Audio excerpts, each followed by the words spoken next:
ఇట్లా ఎవరైతే టెట్కు ప్రిపేర్ అవుతున్నటువంటి ఆస్పిరెంట్స్ ఉన్నారో అదేవిధంగా డిఎస్సికి ప్రిపేర్ అవుతున్నటువంటి వాళ్ళు ఉన్నారో టెక్స్ట్ బుక్ గ్రామర్ చెప్పండి సార్ అని చాలామంది అడుగుతూ ఉన్నారు. మనము ఈరోజు 6th క్లాస్ నుంచి మొదలు పెడుతున్నాము. టెక్స్ట్ బుక్లో ఉన్నటువంటి గ్రామర్ అన్నీ కూడా నేర్చుకోవడానికి ప్రయత్నం అయితే చేద్దాం. ఇట్లారా మీరు కొద్దిగా వీడియో లెంతీ కావచ్చు, కానీ కాన్సెప్ట్ అనేటువంటిది నేర్చుకోవాలి. కాబట్టి 1-2 సార్లు అయితే జాగ్రత్తగా ప్రతి పాయింట్ కూడా ఇంపార్టెంట్. వీలైతే మన ఛానల్ని మీరు లైక్ చేసుకోండి, అదేవిధంగా సబ్స్క్రైబ్ చేసుకుంటారు మనస్ఫూర్తిగా కోరుకుంటున్నాను. ఎందుకంటే మీ నుంచి నేను ఆశించేది లైక్ మాత్రమే. కాబట్టి 6th క్లాస్లో ఉన్నటువంటి టెక్స్టువల్ గ్రామర్ అనేటువంటిది చాలా చాలా ఇంపార్టెంట్. సిలబస్లో ఉన్నటువంటిది ఏంటి, మనం ఇప్పుడు చెప్తున్నటువంటి ఏంది అనేటువంటిది అవన్నీ కూడా చాలా ఇంపార్టెంట్ అండి. సో ఇప్పుడు మనం గ్రామర్లోకి వెళ్ళిపోదాం. మొదటగా 6th క్లాస్లో పేజ్ నెంబర్ 10లో ఉన్నటువంటి గ్రామర్ను మనం నేర్చుకోవడానికి ప్రయత్నం అయితే చేద్దాం. చూడండి, 6th క్లాస్లో పేజ్ నెంబర్ 10లో ఉన్నటువంటి గ్రామర్ పాయింట్స్ అండి. ఒక్కసారి మనం చాలా జాగ్రత్తగా నేర్చుకోవడానికి ప్రయత్నం అయితే చేయాలి. ఎందుకు చెప్తున్నానంటే ఇవన్నీ చాలా ఇంపార్టెంట్ అండి. 1 by 1 చాలా జాగ్రత్తగా నేర్చుకోవడానికి ప్రయత్నం చేద్దాం. ఫస్ట్ గ్రామర్లో చూడండి, ఇక్కడ grammar points. Read the following sentences. The elephant is bigger than the donkey అనేటువంటిది ఇచ్చాడు.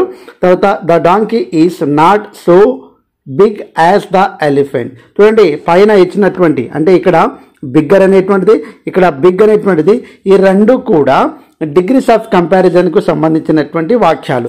బిగ్గర్ అంటే ఈఆర్ తోటి ఎండ్ అయింది కాబట్టి దీనికి మనం కంపారేటివ్ డిగ్రీ అంటామండి. ఏమంటామండి?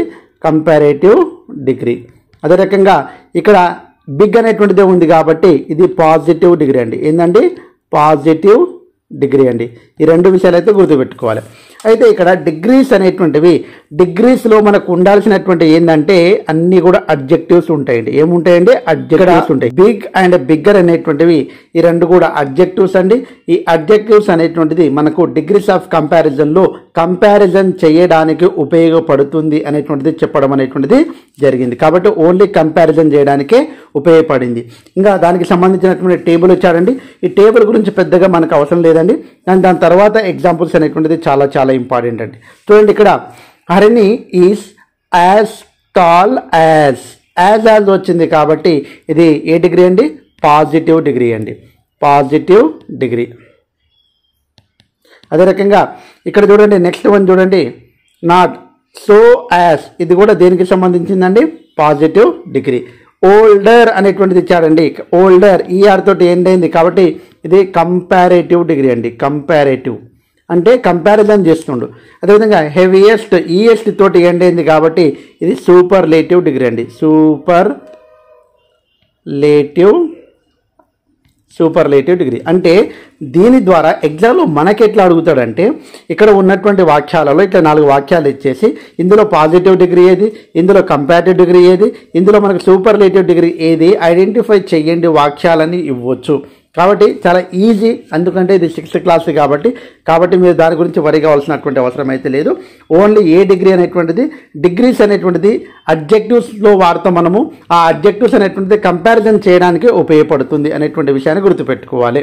నెక్స్ట్ చూసినట్లయితే చాలా చాలా ఇంపార్టెంట్ అనేటువంటిది మనకు ఇప్పుడు నేర్చుకోబోతున్నాము. Adverb of frequency. Next adverb of frequency. అడ్వర్బ్లో మనం నేర్చుకోవాల్సినటువంటి very very important adverb of frequency. గతంలో కూడా అడిగినటువంటి బిట్స్ అండి. Next look at the following sentence paying special attention to the underline words. Underline words ఇక్కడ చూడండి, ఆల్వేస్ ఉందండి, ఇక్కడ ఆఫెన్ ఉందండి. ఈ రెండు కూడా దేనికి సంబంధించింది? అడ్వర్బ్ ఆఫ్ ఫ్రీక్వెన్సీకి సంబంధించింది అని ఆయనే చెప్తుండు. అంటే అడ్వర్బ్ ఆఫ్ ఫ్రీక్వెన్సీకి సంబంధించినటువంటి ఎగ్జాంపుల్స్ అనేటువంటిది ఇస్తున్నాడు. ఆ ఎగ్జాంపుల్స్ ఒకసారి చూసేటువంటి ప్రయత్నం అయితే చేద్దాం. నెక్స్ట్ మనము చూడండి, లుక్ ఎట్ ద, ఇది అవసరం లేదండి మనకు. Look at the conversation between 2 friends Murthy and Krishna. Fill in the blanks with always, never, often, seldom, sometimes. ఇవన్నీ కూడా దేనికి ఎగ్జాంపుల్ అండి? మనకు తెలుసు అడ్వర్బ్ ఆఫ్ ఫ్రీక్వెన్సీ అనేటువంటిది గుర్తుపెట్టుకోవాలి. ఇక్కడ అడ్వర్బ్ ఆఫ్ ఫ్రీక్వెన్సీ ఇక్కడ ఉంది చూడండి. అడ్వర్బ్ ఆఫ్ ఫ్రీక్వెన్సీకి సంబంధించినటువంటి ఇవన్నీ ఎగ్జాంపుల్స్. ఈ పదాలన్నీ కూడా దానికి ఎగ్జాంపుల్గా గుర్తుపెట్టుకోవాలి. సింపుల్గా రాసి పెట్టుకోవాలి కావాలంటే నోట్స్లో. చూడండి, ఇక్కడ ఆల్వేస్ అంటే మన అందరికీ తెలుసు ఎల్లప్పుడు. ఏంటండి? ఆల్వేస్ అంటే ఎల్లప్పుడు. నెక్స్ట్ మనకు ఉన్నటువంటి సమ్ టైమ్స్ అంటే ఏంటండి? ఇక్కడ చూడండి, నెవర్ అంటే మనకు నో అనే అర్థం అండి. నెవర్, నో అంటే ఎప్పుడు కాదు. ఆఫెన్ అంటే మీనింగ్ మనందరికీ తెలుసు ఏంటంటే ఆఫెన్ అంటే తరచుగా, ఏంటంటే తరచుగా, తరచుగా. నెక్స్ట్ ఆఫెన్ అంటే తరచుగా. సెల్డమ్ అంటే మీనింగ్ ఏంటంటే అరుదుగా, అరుదుగా. సమ్ టైమ్స్ అంటే కొన్నిసార్లు. ఇవన్నీ చిన్న చిన్న మీనింగ్లే అండి, కొన్నిసార్లు, కానీ ఇవి తెలియాలి మనకు కొన్నిసార్లు. ఈ రకంగా మనకు దానికి సంబంధించిన కన్వర్జేషన్ ఉంటాయి, అందులో ఫిలప్ చేయండి అంటుండు. చూడండి చాలా ఈజీగా తెలుగు మీనింగ్ తెలవాలి మనకు. నెక్స్ట్ మనం మూర్తి చూసినట్లయితే do you like reading books అనేటువంటిది క్వశ్చన్ వేస్తున్నాడు. క్వశ్చన్ ఏం చెప్తున్నాడు అంటే yes very much I does read books a book a day. ఒక రోజులో ఒక బుక్ నేను చదివిస్తాను, ఎందుకంటే నేను ఎప్పుడు బుక్స్ చదువుతూనే ఉంటాను. కాబట్టి ఎల్లప్పుడూ అనేటువంటి దానికి ఏమవుతుంది, ఆన్సర్ ఏమవుతుంది, always. I always read books a book a day. How about you, మరి నీవు అంటే మూర్తి చెప్తున్నాడు. అప్పుడు ఐ లైక్ బుక్స్ టు, నేను కూడా బుక్స్ చదువుతాను, బట్ కానీ కొన్నిసార్లు మాత్రమే చదువుతాను, నీలాగా ఎప్పుడు చదవను నేను. కాబట్టి ఏమవుతుంది ఇక్కడ సమ్ టైమ్స్, ఏమవుతుందండి some times, not always. Okay Krishna how question వేస్తుండు. How does do you read books, how often. Often అనేటువంటిది మనందరికీ తెలుసండి, how often. Okay once or twice a month, కాబట్టి నేను మంత్కు 1 లేదా 2 సార్లు మాత్రమే చదువుతాను అనేటువంటిది చెప్తుండు. నెక్స్ట్ చూడండి oh that's fine. Have you read Asura by Anand Neelakantan చెప్తుండు. No I have not, I will read in next month. Does how does does your brother read. మీ బ్రదర్ అంటే క్వశ్చనింగ్ చేసేటప్పుడు కామన్గా ఆఫెన్ అనేటువంటిది ఉపయోగిస్తాము. సో అప్పుడప్పుడు అరుదుగా మావుడు చదువుతాడని చెప్తాడు. కాబట్టి ఇక్కడ ఏమొస్తుందండి సెల్డమ్ అనేటువంటిది వస్తుంది.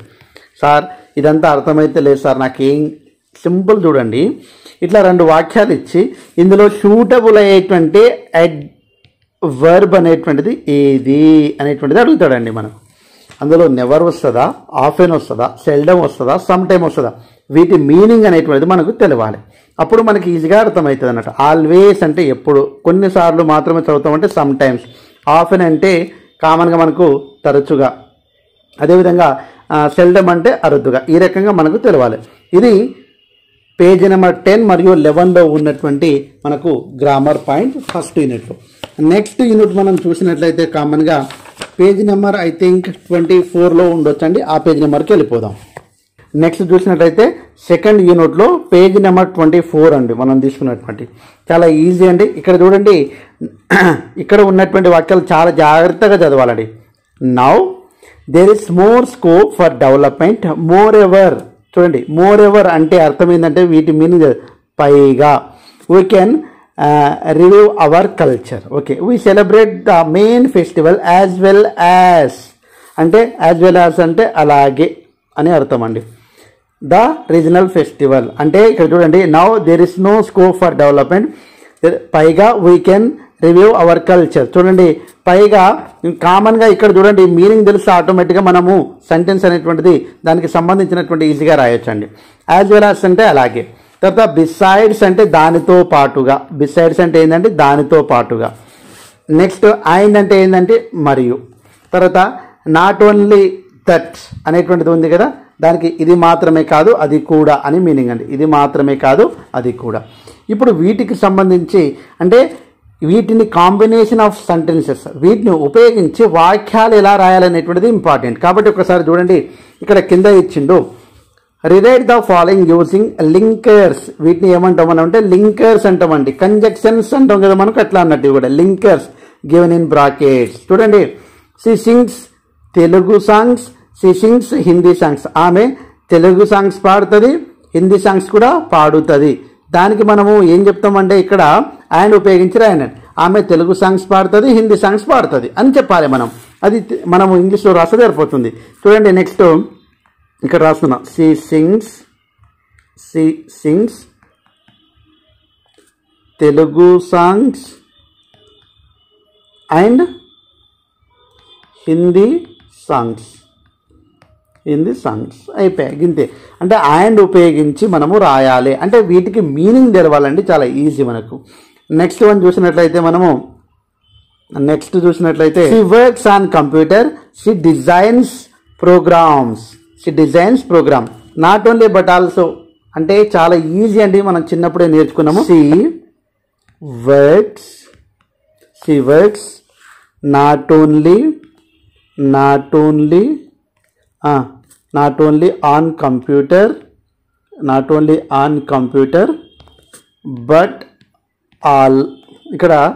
బట్ ఆల్సో చెప్పండి ఏమవుతుంది, but also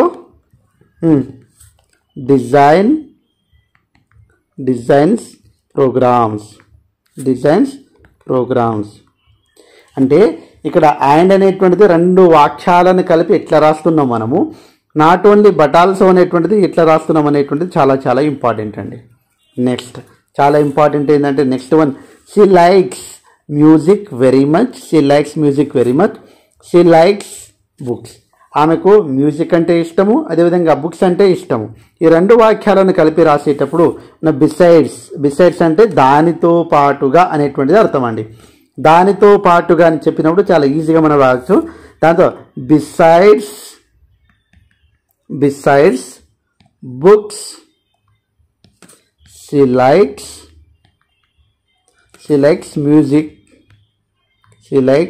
music very much. ఇప్పుడు మనకు అర్థం కావాల్సింది బిసైడ్స్ అంటే రెండు వాక్యాలను కలిపేది. బిసైడ్ బుక్స్ అంటే బిసైడ్స్ బుక్స్ అనేటువంటిది రాసి దాని తర్వాత ఇక్కడ she likes music very much అనేటువంటిది అంటే బిసైడ్ రాసేటప్పుడు వాక్యం యొక్క ముందల చేర్చి రాయాలి. ఇప్పుడు మనకి ఏమి ఇస్తాడంటే ఎగ్జామ్లో మనకు బిట్స్ ఎట్లా ఇస్తాడు అనేటువంటిది చాలా చాలా ఇంపార్టెంట్ అండి. అయితే ఇక్కడ మనకు కొన్ని వాక్యాలు ఇచ్చి ఈ రకంగా she sings Telugu songs, she sings Hindi songs ఇచ్చి ఈ రెండు వాక్యాలను కలిపి అండ్ ఉపయోగించి రాయాలి, ఇట్లా రాయాలి అనేటువంటిది ఆప్షన్స్ ఇస్తాడు. 4 సెంటెన్సెస్ ఇస్తాడు. అదే రకంగా మనకు నాట్ ఓన్లీ బట్ ఆల్సో గురించి ఇస్తాడు. అదే రకంగా మనకు బిసైడ్స్ గురించి కూడా రెండు వాక్యాలను కలిపి రాయడానికి ఎట్లా ఉపయోగించి ఎట్లా రాస్తారు అనేటువంటిది కింద ఒక 4 ఆప్షన్స్ ఇస్తాడు. ఈ రకంగా ఇస్తాడు. దానికి మనము చదవాలి, దానికి మనము ఏ రకంగా చేయాలనేటువంటిది అర్థం కావాలి. చాలా ఈజీ అండి. ఇది 6th క్లాసే కాబట్టి చాలా ఈజీగా ఉంటుంది. కాబట్టి పెద్ద ఎక్స్ప్లెనేషన్ అవసరం లేదని నేను అనుకుంటున్నాను. నెక్స్ట్ పేజ్ నెంబర్ 36కి వెళ్దామండి. నెక్స్ట్ పేజ్ నెంబర్ 36 చూసినట్లయితే గ్రామర్ పాయింట్ అండి, చాలా చాలా ఇంపార్టెంట్ ఇక్కడ మనందరికీ తెలుసు. అయితే ఇక్కడ మనము question mark and exclamation mark అనేటువంటిది, పంక్చువేషన్స్ మార్క్స్ అనేటువంటిది మనకు టాపికే ఉందండి.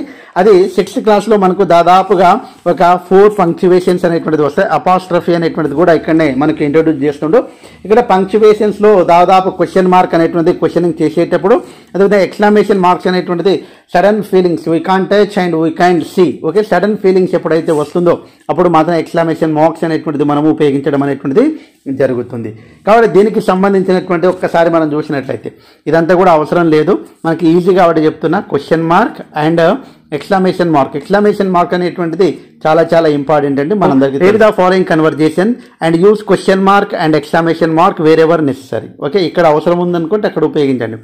I want to buy a miracle, how much does it cost. How much does ముందర వచ్చింది కాబట్టి ఇక్కడ ఏమొస్తుందండి, క్వశ్చన్ మార్క్ వస్తుందండి. ఐఎమ్ సారీ అని చెప్తుండే. తర్వాత వై అయినప్పుడు ఏం చేస్తామండి, క్వశ్చన్ మార్క్.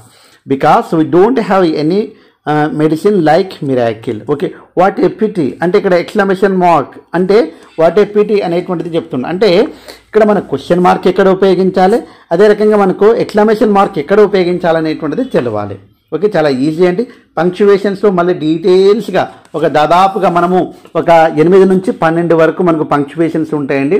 కామన్గా colon, semicolon, question mark, exclamation mark, full stop ఇవన్నీ కూడా ఉంటాయి. కాబట్టి వాటి గురించి కూడా మనం తెలుసుకోవడానికి ప్రయత్నం అయితే చేస్తాం.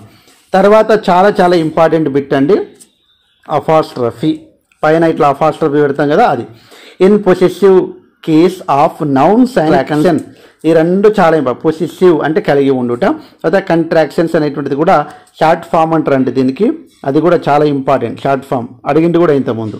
ఒకసారి ఎగ్జాంపుల్ చూద్దామండి. ఇక్కడ చూడండి, ఇక్కడ ఆండ్రూస్ డిసీజ్, తర్వాత టెస్ parents, father words, brother disease, తర్వాత వి డోంట్, ఐఎమ్ సారీ, ఇవన్నీ కూడా పదాలండి. ఇక్కడ చూడండి, you can see from the words expressions in bold. ఇందాక మనం చెప్పినటువంటి the apostrophe is used to indicate the following. ఈ రకంగా ఉందండి. ఆండ్రూస్ డిసీజ్, తర్వాత బ్రదర్స్ డిసీజ్ అనేటువంటిది ఇచ్చిండు. కాంట్రాక్టెడ్ ఫామ్స్ అంటే షార్ట్ ఫామ్ అని చెప్పినాము. ఈ షార్ట్ ఫామ్ అనేటువంటిది మనందరికీ తెలుసు అండి, చాలా ఈజీ. అంటే డోంట్ అనేటువంటిది do plus not is equal to ఏ రకంగా మారింది, don't. I'm plus not is equal to ఇక్కడ చూడండి ఐఆమ్ అనేటువంటిది షార్ట్ ఫామ్ అన్నట్టు. ఈ రకంగా మనకైతే కాంట్రాక్టెడ్ ఫామ్స్ అంటే షార్ట్ ఫామ్ అనేటువంటిది తెలుసు అండి, మనందరికీ తెలుసు. ఓకే, నెక్స్ట్ ఇక్కడ ఉపయోగించినటువంటి షార్ట్ ఫామ్స్ అనేటువంటిది చాలా ఇంపార్టెంట్. ఫామ్ అనేటువంటిది హియర్ ఇక్కడ ఉపయోగించినటువంటి టెస్ పేరెంట్స్ మీన్స్ అంటే ఇక్కడ చూడండి, టెస్ పేరెంట్స్ మీన్స్ ఇట్లా ఇచ్చినటువంటి వాక్యానికి అర్థం ఏంటంటే ద పేరెంట్స్ ఆఫ్ టెస్ అని అర్థం అండి. తర్వాత ఆండ్రూస్ డిసీజ్ అంటే అర్థం ఏంటంటే ద డిసీజ్ ఆఫ్ ఆండ్రూ అని అర్థం అండి. అర్థమైంది కదా. ఓకే, టెస్ పేరెంట్స్, టెస్ ఇక్కడ వేస్తుందంటే టెస్ పేరెంట్స్ అంటే పేరెంట్స్ ఆఫ్ టెస్. ఆండ్రూ డిసీజ్ అంటే మనకు ద డిసీజ్ ఆఫ్ ఆండ్రూ. ఈ రకంగా ఇచ్చి what is the meaning of the above sentence అని ఇచ్చి కింద ఒక 4 వాక్యాలు ఇవ్వచ్చు అండి మనకి, ఏ బి సి డి. ఇంకా మనకి తెలుసు కానీ ఇట్లా ద పేరెంట్స్ ఆఫ్ లేకుంటే ద డిసీజ్ ఆఫ్ అనేటువంటిది మనకు తెలియాలి. కన్ఫ్యూజ్ కావద్దు, ఎప్పుడైనా సరే కన్ఫ్యూజ్ కావద్దు. తర్వాత what is the contracted form of అని చెప్పి డోంట్ ఇవ్వచ్చు. కాంట్రాక్టెడ్ అనేటువంటిది మనకు తెలియదు అనుకో, ఇది ఎక్కడ కాంట్రాక్టర్ రా బాబు అనుకుంటాం. కాబట్టి టెక్స్ట్ బుక్ అవసరం అండి, చాలా జాగ్రత్తగా చదివితే ఈజీగా ఉంటుంది. That is called short form అండి. చిన్న చిన్నవి కాబట్టి టెక్స్ట్ బుక్ చదవమని చెప్తున్నాను నేను. నెక్స్ట్ మనం చూసినట్లయితే దానికి సంబంధించింది మరికొన్ని ఇచ్చాడండి. ఒకసారి మనం చూసినట్లయితే కాంట్రాక్టెడ్ ఫామ్స్కి డోంట్, డు నాట్, ఐఎమ్ మనందరికి తెలుసు అండి, ఇందాక మనం నేర్చుకున్నాం కదా, అవి షార్ట్ ఫామ్స్ అన్నట్టు. ఈ రకంగా అయితే ఉపయోగించడం అనేటువంటిది జరిగింది. నెక్స్ట్ మనం చూసినట్లయితే ఇక్కడ చూడండి, ఐడెంటిఫై ద కాంట్రాక్టెడ్ ఫామ్స్ అని చెప్తుండు. డోంట్, ఇంకా హీ ఈజ్, తర్వాత బట్, కాంట్, తర్వాత లెటర్స్, ఐ హ్యావ్. చూడండి ఈ రకంగా మనకు ఇట్లా 3 వాక్యాలు 4 వాక్యాలు ఇచ్చి ఈ రకంగా మనకు ఇచ్చి అందులో మనకు కాంట్రాక్టెడ్ ఫామ్ అనేటువంటిది ఐడెంటిఫై చేయమంటే ఈ కాంట్రాక్టెడ్ ఫామ్ అంటే ఏంది అనేటువంటిది మనకు తెలియదు. That is called short form అండి. ఏమంటారు, short form of helping verbs.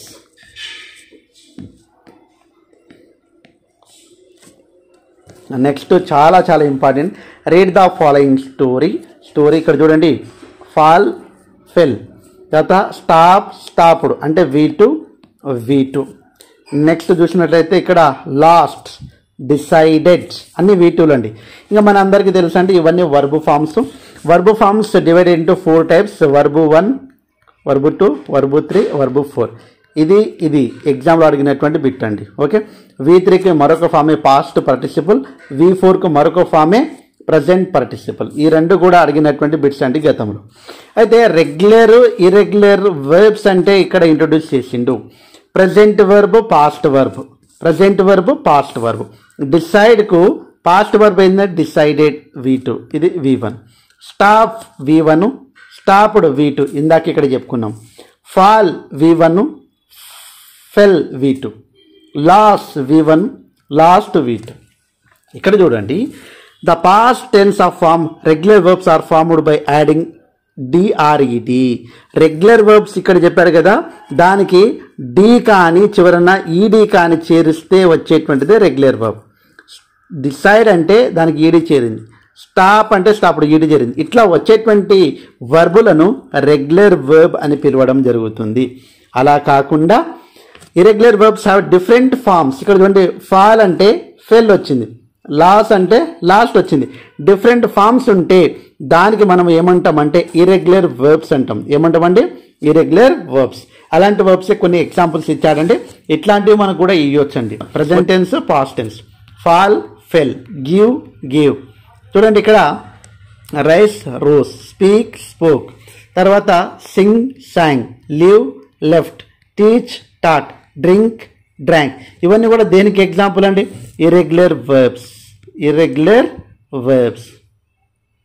వర్బులో మనం చెప్పుకుంటామండి రెగ్యులర్ వర్బ్ అంటే ఏంది, ఇరెగ్యులర్ వర్బ్ అంటే ఏంది, ట్రాన్సిటివ్ వర్బ్ అంటే ఏంది, ఇంట్రాన్సిటివ్ వర్బ్ అంటే ఏంది, ఇవన్నీ కూడా మనం చెప్పుకుంటామండి. కాబట్టి ఇక్కడ ఇరెగ్యులర్ వర్బ్స్ గురించి మనకు కొద్దిగా ఇంట్రడ్యూస్ చేసింది కాబట్టి చెప్పుకోవడం అనేటువంటిది జరిగింది. దానికి సంబంధించినటువంటి కొన్ని ఎగ్జాంపుల్స్ అనేటువంటిది తెలుసు. పాస్ట్ టెన్స్ రెగ్యులర్ వర్బా ఇరెగ్యులర్ వర్బా చెప్పాలి. ఒకసారి కామెంట్ రూపంలో తెలియజేయండి అండి అన్ని. ఫస్ట్ బాట్ అన్నాడు, buy bought, buy bought. Clean cleaned,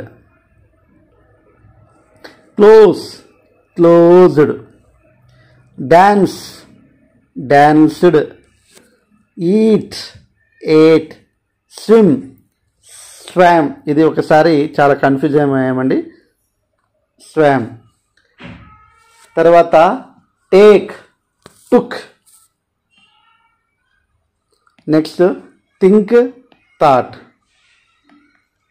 cleaned closed danced ఇవన్నీ కూడా ఈడి వచ్చింది కాబట్టి ఏమవుతుందండి రెగ్యులర్ వర్బ్. మిగతావన్నీ కూడా ఉన్నాయి కదా, ఇవన్నీ కూడా ఇర్రెగ్యులర్ వర్బ్ అవుతుంది, ఇర్రెగ్యులర్ వర్బ్ అవుతుంది. ఈ రకంగా ఇక్కడ ఫస్ట్ వన్ బై అనేటువంటిది ఇచ్చిండు, క్లీన్ క్లోజ్, అదేవిధంగా dance eat swim take think, ఇవన్నీ కూడా చాలా ఈజీ అండి.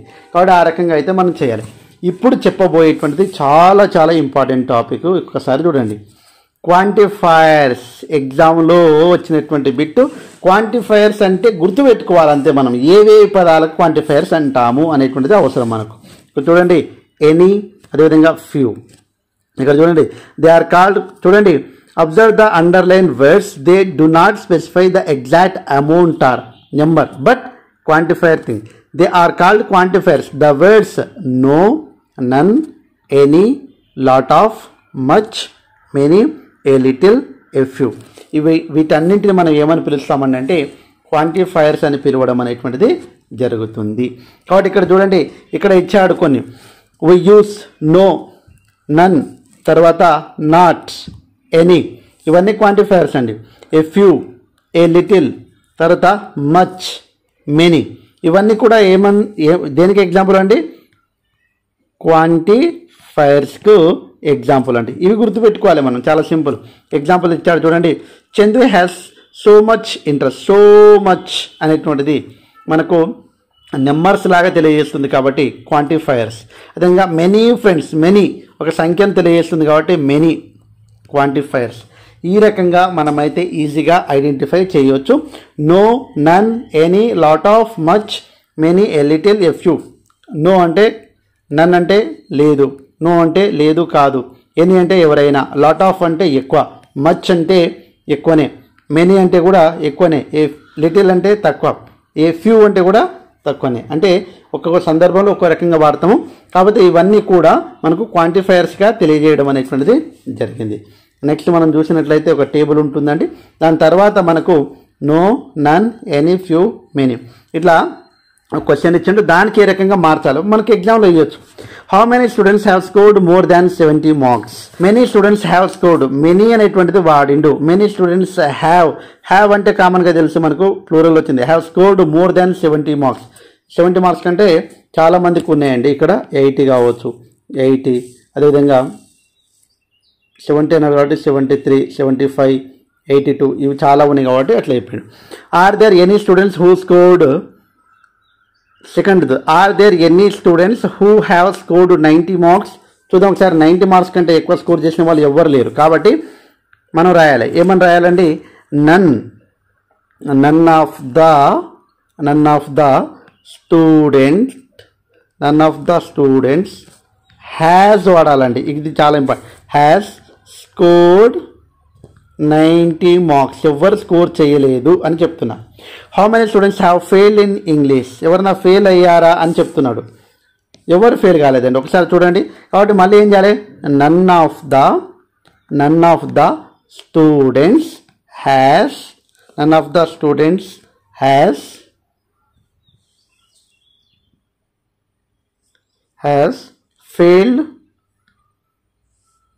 failed in English. అర్థమైంది అనుకుంటున్నాం. తర్వాత how many students have scored below 60 marks. 60 marks కంటే తక్కువ ఉన్న వాళ్ళు ఎవరైనా ఉన్నారా చూడండి ఒకసారి. ఎవరు లేరండి. కాబట్టి మళ్ళీ మొదలు పెట్టాలి.